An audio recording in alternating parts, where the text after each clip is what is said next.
welcome to Talking with Tech. I'm your host, Rachel Madel, joined as always by Chris Bugay. Hey, Chris. Hey, Rachel. How's it going? It's going good. I'm on the East Coast right now. You are? You're in my time zone. I know. It's exciting when we're on the same time zone because we're always I'm always doing math when I'm corresponding with you. I'm like, oh, what time? 3 plus 3 minus 3. Always. And it's like, and then I always get nervous that I've messed it up, or I put it in the calendar a certain way. And so, yes, it's so much easier you should just move here. You should just move to the East Coast. It's possible. And honestly, you're talking about getting nervous. I always get nervous when I'm presenting in different time zones because I'm like, oh my gosh, what time zone are they in? Did they convert it in my time zone or is it their time zone? So it's always very nerve-wracking when I'm presenting in areas that are not in my time zone. It's so funny you say that because I have a presentation coming up in Iowa. Physically, I'm not going to be in Iowa. I'm going to be virtually presenting. But I was like, wait a second, it says 12, but I think it really means 1 because it's an hour behind. They're in the central time zone. So, and I'm doing the math again and getting nervous so then I go to the website and double check. But because the people that are attending are all going to be in that time zone, they don't say CT, so then I got to write the presenter or the people they organize. I just want to confirm that it's this whole thing that the time zone. So, but yeah, it's going to be a whole great presentation all on AAC and the, necessary components of AAC consideration and implementation. And I feel like we've got, me separately, you separately. We've got a bunch of presentations have going on recently, and we've got some stuff going on together too, right? We're going to be doing some stuff on coaching. Do you want to talk about our OTAP stuff? I sure do, because I'm real pumped for that. So Chris and I have already built out an hour-long coaching course, so coaching communication partners, and then adding the digital piece. So a lot of people are virtually coaching, which has been, trying to figure that out has been a little bit of troubleshooting, trying to make sure we can maximize what we would do in person. But we're actually building out a 2-hour course for coaching, and we're going through a lot of video content. So I've been so lucky to have some of my clients open and willing to share some of our coaching sessions. Chris and I together have coached other clinicians, and so we're kind of going through the weeds in a lot of ways, trying to find really good clips to present during this course. And I'm really pumped because I feel like there's so many great moments.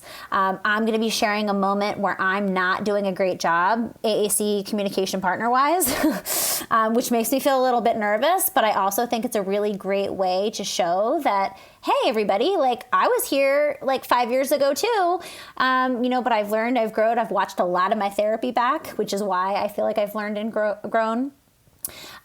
So yeah, I'm really excited to present this with you, Chris, because I feel like it's a really good opportunity to teach people about coaching and get them interacting with our course. And we have lots of activities and watching videos and jotting down notes and questions and things like that. So I'm really excited because it's going to be quite interactive. Yeah. And so that's when I say OTAP, that's through Oregon, right? Yes. And I'm going to try and say it the right way. Oregon, as opposed to Oregon, right? I mean, I'm not sure. I don't live there, so we'll have to ask them during our course. But we've had other presentations too going on, right? You've had some other ones too, right? I've had a lot, actually. Yeah, me too. So what I'm really excited about is I'm building out a 2-hour course on virtual AAC assessment. So I've talked a lot about virtual AAC treatment, and I did a webinar for Cough Drop right when everything started hitting with COVID, and shared a lot of resources and tools, talked a lot about coaching during that webinar. But now I'm building out a 2-hour course dedicated to virtual AAC assessment, which I'm also really excited about. So I'm presenting this for an organization in North Carolina, and then I'm taking the recording of that and I'm going to offer that on my website, actually. So for people who want to take that course, I'm going to have it on my website, and I'm really excited because I have learned a ton about virtual AAC assessment, and I've actually been surprised by what I've learned as I've been going through the process with clients assessing them virtually. And I've definitely learned a lot. So I'm really excited to share the things that I've learned, the systems that I've set up to make things more efficient, because I think that's part of the problem is doing an AAC assessment virtually The hardest thing is that it takes more time. It takes more planning. It takes more communication with the communication partners, namely parents, setting up your sessions, watching, parents sending recordings and watching those videos and coaching them through things. And, just getting a lot of information prior to actually sending out technology and figuring out what you want to trial. I talk a lot about Joy Zabala and the SET framework, figuring out ways that we can kind of automate that with Google Forms. I'm sharing a Google form in there where it's based on that framework. So just you can share that link with all of the people on the team, get the feedback. So there's lots of things that I'm going to be sharing during that course that I'm really excited about, because ultimately I think we need to get way more comfortable with assessment virtually. And I think also it's going to help us access kids who don't have access to AAC specialists and clinicians. Now I'm able to really assess anyone, anywhere, which I definitely could not say last year. I could not say yes, I feel confident assessing someone for AAC virtually. Now I feel a lot more confident. So it's just like anything else. You kind of have to try things as you go. I learned what not to do in addition to what to do. So it's been a really cool process, and I'm really excited to share that course because I've spent a ton of time. I've recorded hours and hours of sessions that I've had with one. I did kind of like a case study with one family, and it's like I've recorded it. I've spent the time doing those sessions, and then I also spent the time watching them all back and figuring out what clips would be really good to show, to showcase kind of some of the strategies that I'm teaching. The seating and positioning of the cameras and all of those kind of details that you need in order to maximize your success with an assessment. So it's been quite the process, but I'm really excited, and I'm presenting that actually next week. So I'm just almost done putting everything together, and I'm really pumped to actually present it live. I love the direction that you're headed there when you're talking about the SET framework and making it a collaborative decision-making tool that you use and getting everyone on the same page. I mean, I feel like that's the evolution of moving from assessment to selection, and that having that conversation about let's collaboratively come up with what's the right avenue for selecting the AAC, as opposed to having one expert decide and then maybe even fighting with another expert who's decided on something else, and then having someone else's opinion, and now you have three different opinions that you're all fighting to honor, and defend why you think you're right, as opposed to let's coming up with a collaborative decision together. And I feel like the SET framework is a way to do that. So that's awesome. That sounds like a really exciting one to go to. And I also say, you were saying that that was for North Carolina, right? You did one. And so I just recently presented for a different group in North Carolina. Again, it was a 3-part series. Second part was really about these necessary components of AAC. But the first part, I took a little bit of a risk, Rachel. I did something that I don't do that often when I talk about AAC. The very first hour and a half session was all about designing educational experiences with inclusion in mind and making them awesome for everybody. And there was some feedback after that first session because it wasn't AAC specific, it was disability specific, and how to design things. Just, it's more the kind of the focus of the book, and it ties in AAC, of course. And it moved, the way I described it is it was a 3-part series. And so the first session was the camera was pulled way back and looking at education as a whole. The second session was zooming in more on the specifics of AAC and what you needed to consider, and then drilling down very specific to implementation strategies and coaching. But so it was a great experience. And, the feedback at first, like I said, from that, I took a little bit of a risk.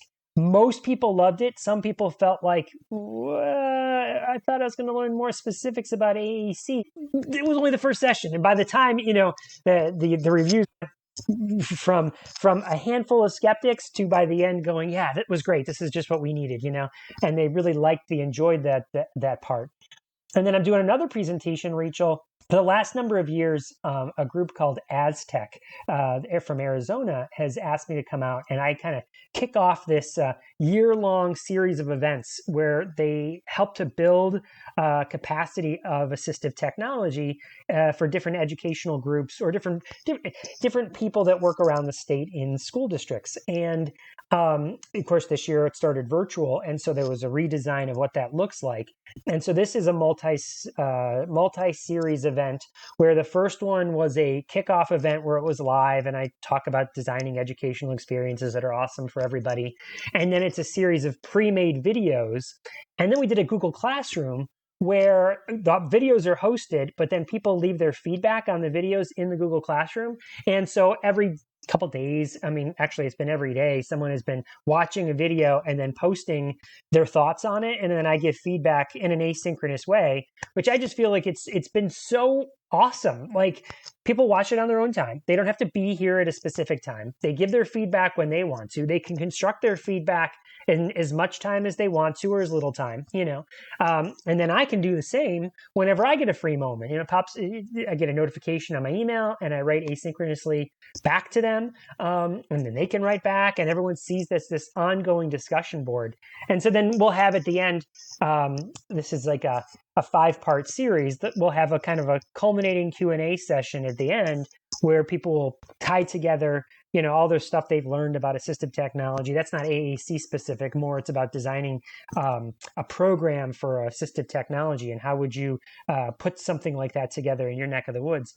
So it's been really awesome so far. And actually, Rachel, sorry, I'm ranting here for a second, but this ties into the interview that we have today, because I was one of the keynote featured speakers for the Talking AAC conference out in Michigan. And again, all virtual with Rachel Langley. She invited me to do that. And I was there. And you were there. Yeah, you came to that. And so at the end of that presentation, someone wrote me afterwards, and that someone is exactly who we're interviewing today. So this is Jennifer and Codi Mendenhall. They wrote me after the fact. Well, I guess Jennifer did, who's the mom of Cody's mom. And they were like, "Hey, Chris, what do you think about us being on the interview?" I was like, "Of course, definitely. Come on. Really excited for this interview. Like I said, I was watching you during that talk, Chris, and I was super excited to be a part of the audience. And I'm super excited for this interview. It's a really great one. And super excited, Chris. I was there at your Talking AAC conference and was in the audience participating in all of the awesome activities that you had, and I was responding in the comments. And I'm really excited for this interview today. We have on the podcast had AAC users. We've also had parents of AAC users, but I'm really excited for this because we have a parent and we have an AAC user at the same time. So I'm really pumped for everyone to hear this interview. So without further ado, let's listen to Jennifer and Codi Mendenhall.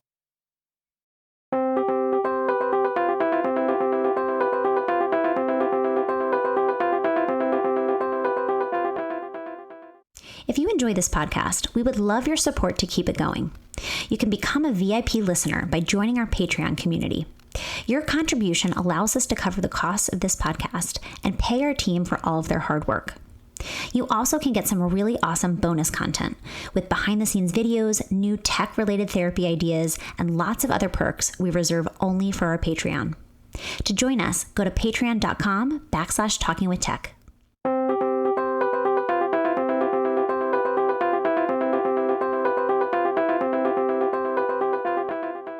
So welcome, Jennifer and Codi. Thank you for being here today. So let me just give us the quick backstory real quick. And that is that you attended the presentation I was doing in Talking AAC, and then you reached out afterwards and you're like, "Hey, this is us." And I was like, "Hey, do you want to come on the podcast?" And now here we are, we're recording.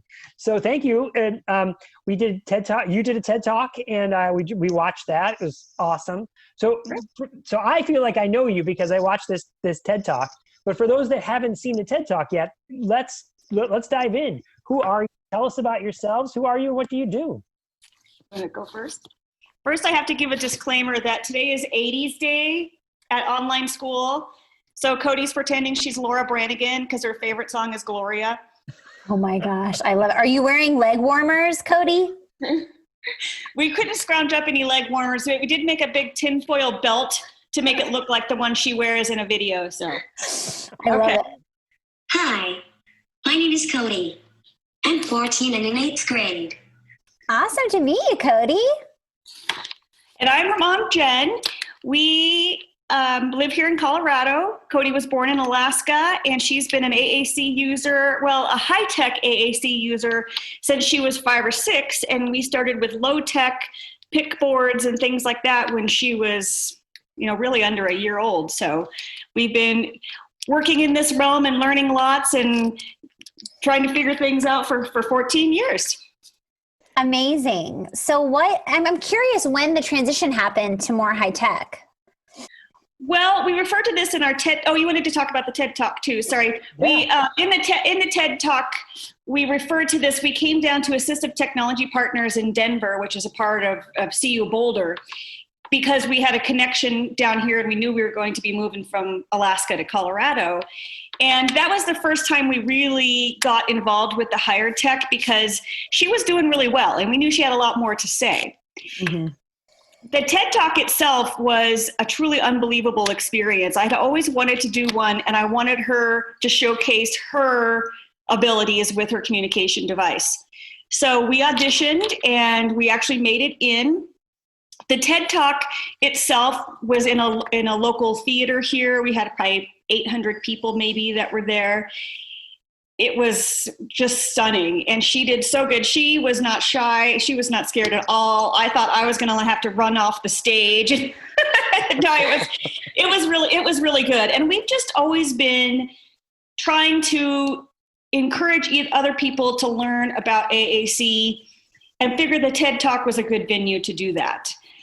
And it was actually selected from our TEDx talk here in Grand Junction to be put on TED.com. Mm-hmm. So that was a really exciting thing, and I hope it reaches a lot more people. Well, we're definitely going to link to it. So it's going to reach thousands of our listeners, which I'm really excited about. And yeah, exactly. I feel like we need to showcase what like AAC looks like, because a lot of people don't have access to, seeing what it looks like. And so I feel like the more people who can see individuals use AAC to communicate successfully, the better. Now, in that TED Talk, you talk a little bit about the history and how you did start off with like a picture communication board and then the cheap talk. I mean, you showed a picture of that and I was like, oh my gosh, for years we used those. Yeah. But then you sort of talk about, well, I don't remember if this was your exact words, but the way I heard it in my head was like the game changer was when Proloquo came out. So can you talk a little bit about that? Like what was it before? And then what did that change for all of you, for both of you? The Proloquo was easy for me to program. I think that is the game changer. Because when you're a mom of any child, you have limited amount of time. With her other devices that are great names, great ideas, people behind the larger devices that were from 10 years ago, they held a great purpose. But I was not able to program them to make them work for her. Mm-hmm. So then, because her and I are pretty much together 24/7 and we have our own language, it was easier for us to communicate with our own language instead of her being independent. I could interpret for her. Okay. So then we got the iPod with Proloquo, and I felt so much better, so much more in control, and could make it customized for her. And I think you bring up such a great point. It's so important to think about the communication partner that's going to be doing all the heavy lifting. Like I just was doing an assessment last week, and I kept like kind of going back to mom saying like, which system did you feel comfortable with? And she's like, well, whatever system you think is best. I'm like, but the system that's best is the one that you feel confident programming, changing, using, modeling on. And so I feel like, to your point, it's so important that the communication partner that's working with the child the most feels really good about the system. It was really difficult. Oh, sorry. No, go ahead. One thing that was really difficult about the Proloquo is that most of her SLPs had not been trained on it. Mm-hmm. So that was a bummer, but now things are catching up a little bit.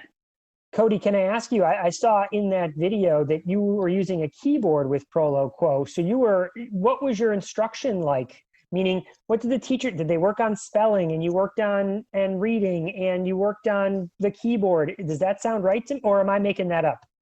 Yeah, you use a lot of different ways to help you spell and communicate. You use your keyboard, right? Yeah, she totally takes care of her Proloquo now. Mm-hmm. I love that. So we've taught operational competence, which I think sometimes we forget as clinicians, to teach students how to take care of their device, program their device, change the volume on their device, to play with the display settings if they're outside. So that's awesome to hear that she's kind of like fully independent now. She loves to put it onto the mean guy voice and scare people. Wait, what does that sound like? Can you do I love it. You know what's so funny is that actually I have a kiddo who I work with. He loves the mean guy voice. That's his voice. He's only mean guy. You can figure it out. Go ahead. You know how to do it. What's the other one? There's a monster voice on Proloquo too. That's really fun. And she uses, within her device, she uses the crescendo version of Proloquo. Mm-hmm. Oh, and now she's not going to find it because we're under the pressure now. Well, I have a question in the meantime. Okay. How long has she been using Proloquo? Since she was 5 or 6. It was like 2011, 2012, around in there. So, and it was on this little tiny iPod. And then I think a year later, we got her first iPad. And then when she was in 4th grade, I think, because Cody's always been pretty tiny until recently. She's now taller than me, but she did not want to have the mount on her wheelchair with the communication device in front of her because that just pushed everybody farther away from her. So what we tried to do was got an iPhone 7, so it was bigger, and we put it on like a lanyard thing, hoping that she would then use her communication device in class. In theory, it sounded good, didn't work as good as we thought, but luckily, iPad mounts for wheelchairs have gotten slimmer and more user-friendly, and so that has helped her wanting to use her iPad more when she goes out of the house. Can you talk through a little bit of the process of starting the high-tech AAC? And I mean, you've been at it now for almost 10 years. So what did that look like as far as the transition? Like, where did you start? And kind of, I mean, now she's quite proficient. So I'm sure that a lot of parents listening and other clinicians are curious as to what the trajectory kind of looked like.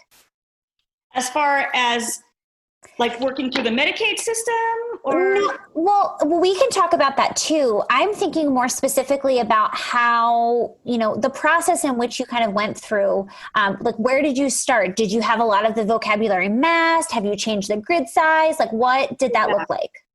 Yes. So when Cody was younger, she was on a lot of seizure medications. Mm-hmm. So it affected her whole being, her ability to move, her direct access, everything. Mm-hmm. So we started pretty small with maybe 8 tiles mm-hmm. on that and a pretty limited vocabulary mm-hmm. because we really didn't know what to do, basically. Yeah.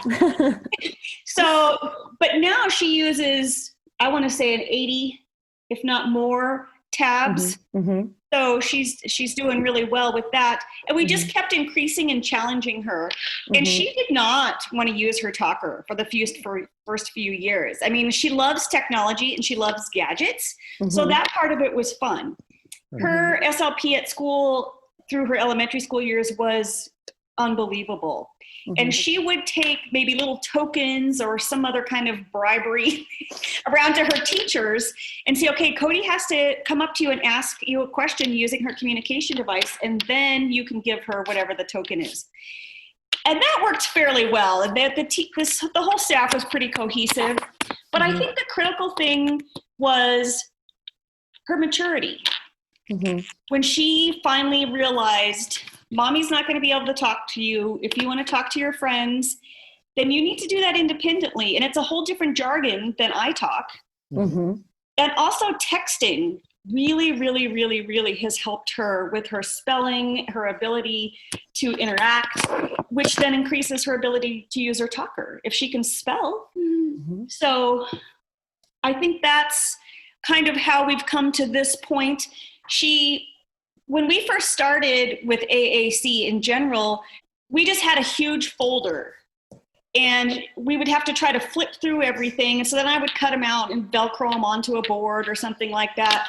And that helped because it helped us understand that it's okay that she's not talking with her voice, but we still have to move forward so that we understand her world and so that she can, I was on another podcast earlier this week and the word flourish came up and I loved that so that she could flourish. Did you find it, Cody? She ready for the mean guy voice? Oh, here it is. Switch to a different voice. You have to go to speech and language, more info, primary and I don't know. That's weird. Maybe it's not on there anymore. It's been a while since she's used it, so. Yeah, no, it's a fun one for sure. Like I said, I have clients that use that exclusively. Yeah. And mom's like, can we try a different voice? And I'm like, listen, if he wants to talk using a mean guy voice, let's just go with it. Because at least he's talking. One of her physical therapists is from the Netherlands. And so they switched it to Dutch. And so they could talk that way. And that was kind of funny. Hey, Cody, do you mind if we move away from AAC just for a second? Some other stuff that you showed us in the TED Talk is your adventurous side. We saw you skiing, we saw you rock climbing, we saw you doing ropes courses. Can you talk to us a little bit about that? You want to use your time? Yeah, what's your favorite thing that you do? You can say whatever you want. Dance parties. Ooh, dance parties. Dance parties with 80s music, Cody? With Allie. Allie was her physical therapist at school last year, and then she quit and was our helper all summer long. And they made TikTok videos it was just crazy. Yeah, exactly. Our listeners can't see, but Chris was just dancing. Yeah. That's great. The thing we do a lot right now is we have our tandem recumbent e-trike. It's a trike. And where we live here in Colorado, it's by the Colorado National Monument, which from our house, if you ride it, it's about a 26-mile loop. And it's up in the high desert and it's unbelievable. So we put a team together and we rode that in May. So we do a lot of biking. It gets her out of her wheelchair. And what? You? You and Allie? Her and Allie were out on a bike ride one time and I had asked that they not go into a lake to walk down to the lake because it was steep. And what did they do? They walked down to the little lake, slipped and fell, and had to wait for some guy to come and pick them up and get them back in the bike. Cody, who were you with? Were you with a friend? Allie, her physical therapist that took care of her. Okay, gotcha. Well, tell me more about the VR too, because I saw you put your VR headset on in the TED Talk, and I was like, oh, I love that kind of stuff. What do you do with VR? What's your favorite games? What do you like to play?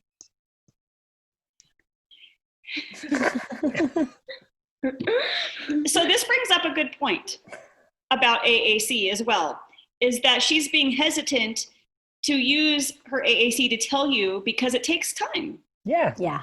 And so some of this stuff we preloaded, which I think is a good thing to do in some situations. Totally. She likes to play one game. It's called the convenience store or a restaurant where she can pretend like she's cooking and she has to grab things and put them in places. And Overcooked? Is it Overcooked? No, maybe. No, we have that. We do have that, not on the VR, but yeah, there's all sorts of things that you can do. I really need to learn more about it myself, but it's cool. I know what you're talking about, the VR game. Yeah. It's called Job Simulator. Job Simulator. Yeah, that's exactly it. Yeah. Oh, I've done that one too, actually. Yeah. I played that one. Cool. All right, so now back to AAC. And Codi, you should know that we talk to people who use communication devices all the time. So we don't mind waiting at all for you to take as much time as you need. That's what we do. And that's what we want to show people in these podcasts, is that sometimes it takes some time, and that's okay. So back to AAC. What are some things you wish every parent knew about AAC? Any thoughts? I was thinking about this earlier. One of the things I'm guilty of is trying to anticipate what the rest of her sentence is going to be and complete it for her. I would say that is a bad habit, that as parents, we need to let them finish their sentences, even if it means you have to take a deep breath and walk away and say, I'm still listening, just because it does get difficult.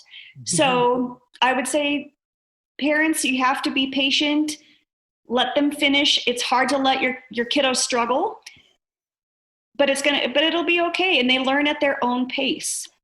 Mm-hmm.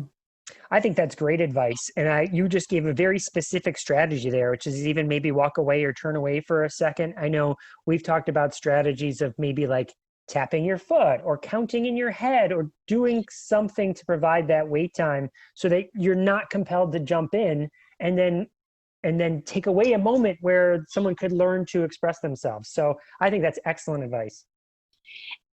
And also, when you're throwing words at them, it's just creating more anxiety when you're trying to guess what that word is. And it's not because you're wanting to help them. That's all. But it can be, just create more anxiety. Mm-hmm. What? Codi? Huh? Their phone numbers? Oh, she says, can I have your phone numbers? Are you going to text us, Codi? I would love that. What do you say you are? She says she's the texting queen. Well, I have to tell you, Codi, so one thing that I noticed from the TED Talk that I watched was that you like to use Marco Polo. And Chris and I use Marco Polo to talk to each other. And I love Marco Polo. It's probably my favorite thing to stay in touch with my friends. So we could totally Marco Polo. That is a huge app that helps her be independent as well. Because then she can see her friends, but she can type in or use her talker. And I don't have to be there. She can be totally independent having a conversation. Codi, when you're typing, it's called word prediction. As you start typing, the words come out for you, so you don't have to type in all the letters? Yeah, that's when you press it, like it starts to say the word, and then you press on it. Yeah, okay, cool. And I think that's something else that came up in the TED Talk, is Jennifer, you were saying how it's not just technology for students with disabilities or for people with disabilities, but Marco Polo is not that, right? It wasn't designed for people with disabilities, but it has the capability to be used by everybody, and that's sort of what you're getting at. Definitely. Trying to find things that are disability specific is pretty much impossible, or it's going to cost you a bunch of money. So using technologies that we already have is going to benefit from everybody, especially tech in school. I think is so very important. I think the disability community itself is huge. 1.3 billion people in the world, and we can't do something specifically for every single person. But where we need to start is in the school. We have to be bringing more technology in, even if it costs money, so that everybody has access to the same tools. Here in our district, we've done fairly well with having her technology at school. We've had a few bumps in the road, like trying to get her iPad to go up onto a screen so people can see, the classmates can see her presentation. Seems simple, not so much. Yeah. You need Apple TV. Yeah, we'll get those in a minute.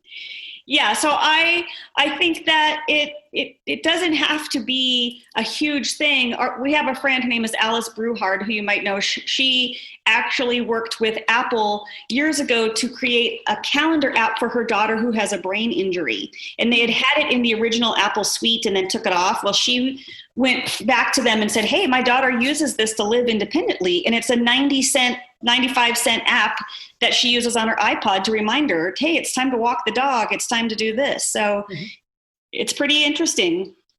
Yeah, these types of tools. Oh, I'm sorry, Codi, were you trying to tell us something?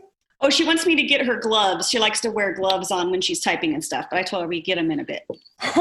And we saw that in the TED Talk, those pink gloves, right? Really cool. We were talking a little bit about technology in schools. How has the last 6 months been as far as virtual learning? What has that looked like for you guys? What's your opinion? No, you don't have an opinion. Has it been hard, Codi? Yeah. So our school went online last March, and everybody, I think, tried really hard to make it happen. Mm-hmm. Last fall, they were actually putting stuff on their school program, and then we could just access it, not necessarily at our leisure, but when we wanted to, but there weren't any live classroom discussions. Mm-hmm. That had a lot of benefits to it. Hey, stop. What's going on over there? You trying to do tricky stuff? Yeah, she's trying to do the chat box here. Let me just move it out of the way. Trying to chat to us? She's a chatter. She likes to chat. So right now what we're doing is a sort of hybrid, because I wanted her to be in the classroom with her friends because they're back in school. Mm-hmm. Because she is considered high risk, we're keeping her at home. Mm-hmm. So her para is at school and goes to the classroom with Google Meets, excuse me, and then she can listen to the teachers, the kids come and wave at her, so she has a little bit of that interaction.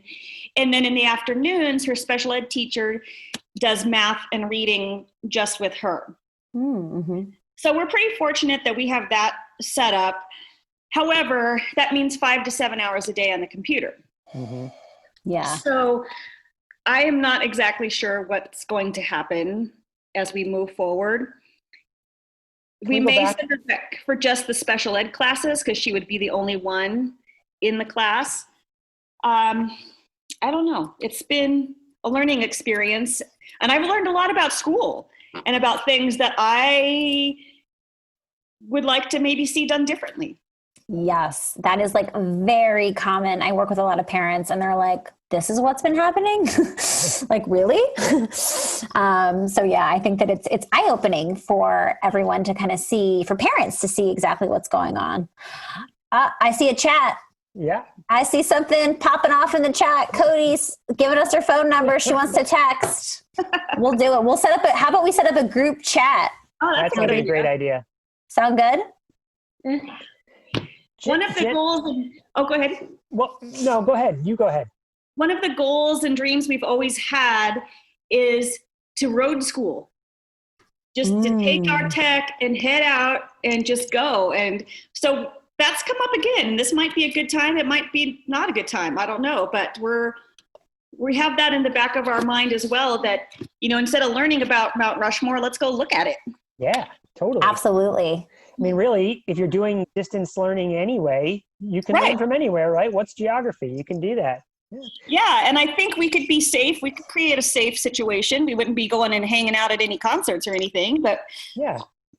So, Jen, there was something you hinted at that you mentioned just kind of off the cuff, but I want to dig deeper into it. You said from March until, June, that we were doing this sort of asynchronous instruction. There was no live Google Meets, at least for the most part. It was mostly, and you said there was some certain benefits to that. And I'm just curious, what did you mean by that? What did you see that was really kind of working well in that case?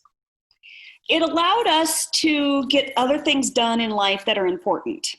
Mm-hmm. For Codi, that means some physical therapy. That means right now a nap in the mornings because she's having some sleep issues. Mm-hmm. We're actually going to Denver next week for an MRI and a sleep study. So she's missing a lot of school right now because she has to have her nap in the mornings. It just gave us a little bit more freedom, which I think in a traditional homeschool situation is part of, the draw of that you can be able to go outside and play. You can go get on your bike. You can, do an art project, whatever it is. So I personally liked that. And the teachers would do a kind of a recording that we could watch back, but it wasn't an hour-long lecture. And it also made me realize that there could be some condensing of learning in schools. Right. So you're not the first person that I've heard say that. And it's one of those questions that I ask every educator that throughout this whole thing is I've said, do you know any kids that this actually worked better for? The sort of asynchronous, you play some activities, you can touch base with the teachers if you need to, but they're more guides to the program that they set up. And to every single teacher I've talked to, and I've talked to a lot of teachers, they're like, yeah, actually, there were some kids that did better this way. So, to me, it makes a lot of sense. And it makes a lot of sense to me. What you're saying is that there's more flexibility built in. You can jump over and you can, if it makes more sense to you to start school at 10 o'clock for whatever your reasons are, then you can, you don't have to be beholden and feel like you're missing out on something because you had to be there at 8 a.m, And so I kind of like that flexibility that it provides. Right. And I actually listened to your podcast about, and you were referring to a teacher who was from Switzerland, and she was saying, you Americans are doing it all wrong. Yeah. Kids are not engaged. And I took notes on all of that. And it really is true that there maybe have been a time where it was okay to sit at a desk for 8 hours a day. I'm not sure that time still exists. And especially with an AAC user or the different lifestyles that families are living now, that's something to continue the conversation. Yeah. Now you said there's some things you'd change. Oh, sorry, Codi, go ahead. She texted you. Yes, I'm texting you back. She texted me. Hey, what about me? No. Wait, no, she in the chat. Oh, in the chat. I thought the text was live. I was so nervous. You left me out. Okay, we're going to do a group chat after this. All right? Set it up. But you mentioned there's some things change. I'm just curious, what's on your list as you're brainstorming like, how would we do this differently? Things I don't like, or maybe I would do differently. What are some things you would, recommend for people to consider to do differently? As far as education right now? Yeah, totally. Well, I have to give you a little disclaimer that I grew up in a family of educators and principals. So I'm kind of the rogue in thinking that things can be done a little bit different, but I've always been a fan of experiential education, and that means different things to different people. Your example that you talked about of creating a garden and using that for math, for economics, for just empathy, I think was a great example. How we put something like that into a public system, I'm not really sure, but I think the use of technology can sort of accelerate that and give people more ability than just worksheets or whatever it is that they're using in the classroom. I think we live in a rather small community. We have 4 high schools. I think, we're out in the middle of nowhere. We're 5 hours from Denver and 6 hours from Salt Lake City. So I think, this is just my opinion, that there's some hesitancy to embrace the technology because it is so different. But just looking, yesterday I looked up the Equatio. Yeah. And a couple different apps. You can use those to motivate kids. And the Brain Pop, I know in elementary school they use that a lot. I don't know what the equivalent to junior high and high school would be. I was going to add, what's another really great one, Jen, is Google Earth.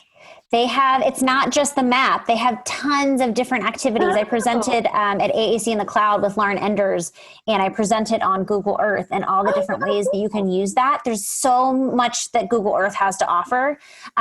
So you're talking about like an area, and then you zoom in and you see pictures from that area. There's 360 video. There's lots of really cool things. There's games like Carmen Sandiego. Yeah, I'll send you some links after this recording to ones that I think would be really good. Codi, Because what she does, she has this amazing memory. So what she uses Google Earth for is that she'll try to find out where people live. And she'll retrace like the bus route or whatever and figure out where they live. And then she also can figure out, I don't know how she does this, but she'll get on the county website and find out their address and stuff. We got a little hacker on our hands. Really? Exactly. Codi, tell us something. You said you really like the dance party. What else? What about school do you really like? What's something fun that you do in school?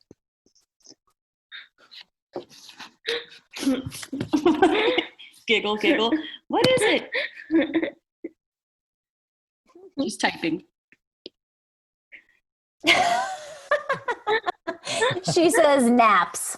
Naps in the chat. Listen, I like naps too, Codi. My favorite time of day. If I get the chance to take a nap, it's my favorite part of the day. That's a little easier during this time with everyone being home. Nap time. She is actually on what her school is called the flight crew. And that's kind of the ambassadors of the school. And so she has meetings every Tuesday after school, and they get her on Zoom, and they talk about, like, this week is Spirit Week. So they plan that. I think that's been fun for her. Do you have a favorite? I know too. I know something I talk about a lot on the podcast, probably too much, is coding. I saw that you did lines of code. Look at your face. Tell us about the coding. Do you work in Scratch? Where do you do coding? Tell us about it. What's something you've made? Bitsbox. Bitsbox? What's that? They're a coding company that's out of Boulder. And we have a subscription to that. So once a month we get, so let me see if I can grab them here and just show you. They send out like little formulas and codes that she can go into their app, and then she downloads the different codes that she used. So I think it's probably Scratch, probably actually what it is, but this is the main company that we use. And they're like, this one is about bugs. So you learn to make bugs move. But what was really amazing is she was making her avatar, and she realized there wasn't an avatar in a wheelchair. So she emailed the company, and we both did. Yeah. And they made her own stamp, is what they call it. We sent a picture in, and it's her of her dog in her wheelchair and her big hair. So that's her stamp. And then they added 4 or 5 other stamps that everybody could access. That's awesome. See, you just made change happen, and you made a better place for everybody else. That's awesome. That's awesome. Okay. Oh, I see we got our gloves. Yes. Great. Found the phone. Awesome. Well, I'm going to be sending a group message soon, so get your phone ready. Codi, I wanted to ask you, what's so cool? You have a YouTube channel, right? Yeah. What is it? Codi's Life? We're going to try to get as many people to subscribe to your YouTube channel as we possibly can. So we're on a mission to get you a lot of subscribers. Okay? Wait a second. What kind of videos do you put on your YouTube channel? There's lots of things actually on there. And speaking of her being a thrill seeker, there's a new one that we just posted about something we did a few weeks ago that I did not like and she loved. What was that? I'm so intrigued. Lake swimming? What was it? You'll just have to look and see. Yeah. I like it. Tease our audience. Everybody go subscribe to Codi's Life. And it's CODI''S. We will link to that in the show notes for sure. Thank you. I'm really interested. Why did you decide to start a YouTube channel, Codi? You don't know. She's a teenager. I don't know. Exactly. Exactly. Why do teenagers want to do anything on social media? They just do. She started making videos. She started using iMovies probably about 4 years ago.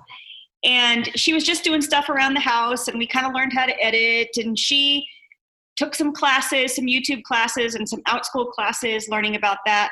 And then 2 years ago, she took a week-long class at our local community college called You Want to Be a YouTuber or something like that. And that was really exciting. So some of the videos are from that. But she's learned how to put in the music. She can learn that it's a lot easier to edit on her iPad than it is on the computer, just for her own dexterity. But also it's not as complicated. I don't know what the difference is myself, but so the YouTube videos are a lot of fun, and we have more to add. It's just a matter of getting them edited. I know how long that takes. So I have a YouTube channel, Codi, and you could probably teach me how to use YouTube because I don't really know how to do anything on there except just upload a video. And I know how long it takes to edit. So that is awesome that you're doing that, because I find when you put those videos out, you really help a lot of people. You teach people how to do stuff, I think it's great. It's so great. Yeah. Hey, go ahead. It's kind of interesting because I tend to be the opposite of a lot of parents, is that I allow her pretty much full access with social media with, as I said in the TED Talk, with some controls. Mm-hmm. But I think it's important for her to be out there, like you said, teaching other kids that she's, is on TikTok 5 hours a day, just like everybody else. And so, I do monitor what she does, but I'm not going to restrict her either. More dancing. Oh, she's dancing. Oh, I want to be a part of this. Jen, I have to say that's a very similar to my parenting style and my wife's parenting style as well, is that we have always had the idea that there'll be some controls. We have conversations about that, but restriction is not the way to go. We lead with education, and we lead with what's the appropriate use, because trying to deny kids just makes them, one, want to do it more. And two, this way we get to learn about it and we talk about it and we have open conversations about it. So I don't know what's right or wrong, but I'm with you. And that was for us, Well, it's the way that things are going in the future. And I don't want her to be left behind. And I have to be able to keep up as well. Mm-hmm. Mm-hmm. And now, go ahead, Rachel. I was going to say, and the social piece too, I feel like it's so important to connect socially. And that is how teenagers are connecting. They're connecting through TikTok and Instagram and texting and all of the things. And so it's really important that, it's really important to think about that, because again, it's that social piece, especially now that there's a lot of social isolation with kids being able to be in the same place as as a friend. So it's really great to still be able to connect socially through technology. Codi, it's like you have a bunch of friends. What are some other things you do with your friends? You said texting, but can I make some guesses here? Yeah. Do you play Minecraft with them? Yeah. Yeah. All right.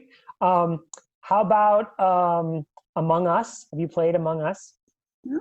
Oh, okay. Well, that's one to check it out. It's a game where you're on a spaceship and you are little spacemen, but one of them is an imposter who is trying to wreck the ship. And the rest of the crewmates, have to try and figure out who's the imposter. So tell me what else. What else do you play? What else do you do with your friends? I'm going to show them. This is kind of cool. Her and her friend Rhiannon, pretty much every night at 5:00, get online together.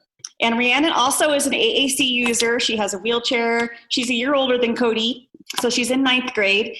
They set up their iPad with Roblox or Adventure Academy, or the new one is a horse game. I can never remember the name.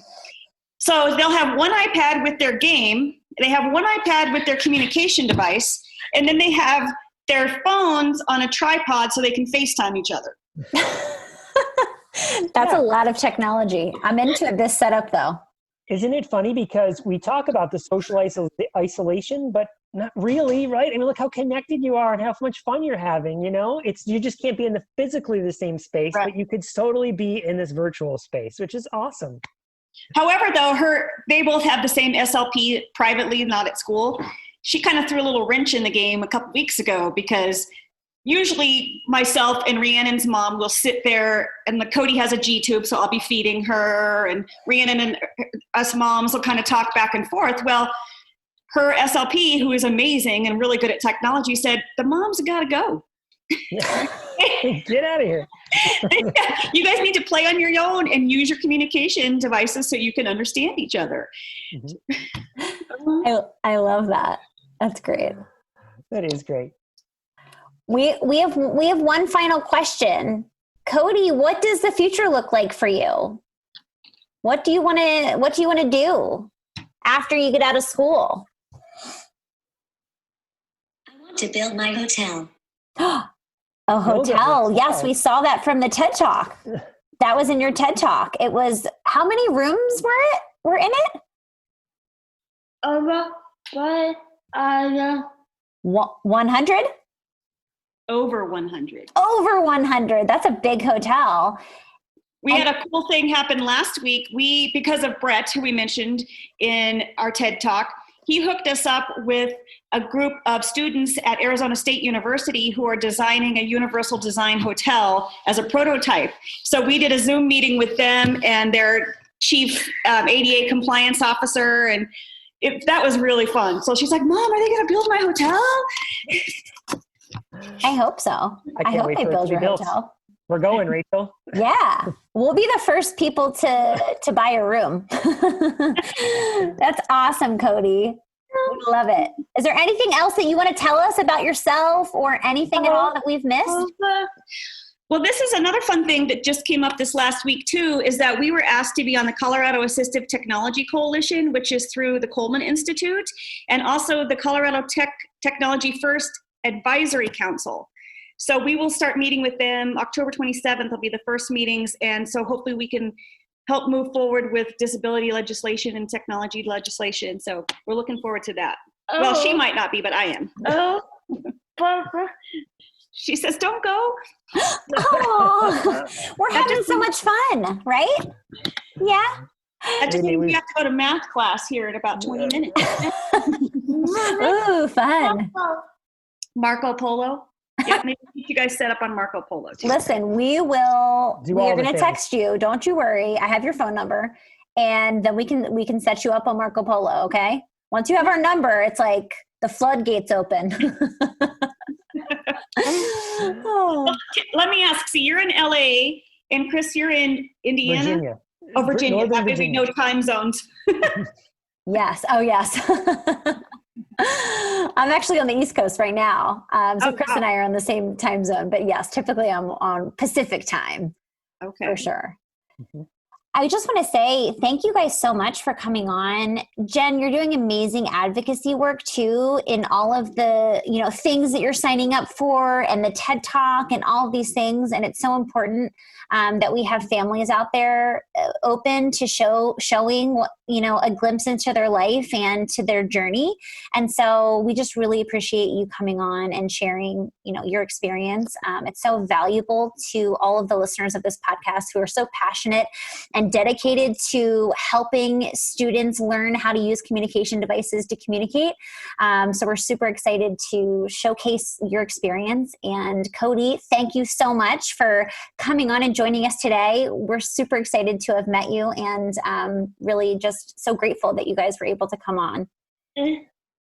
I'll add that I'll echo everything that Rachel just said, and I'll add this one piece too, that it's never expected that you do this, and it's always appreciated when you do, sharing your lives like this, because so many people need it. So thank you.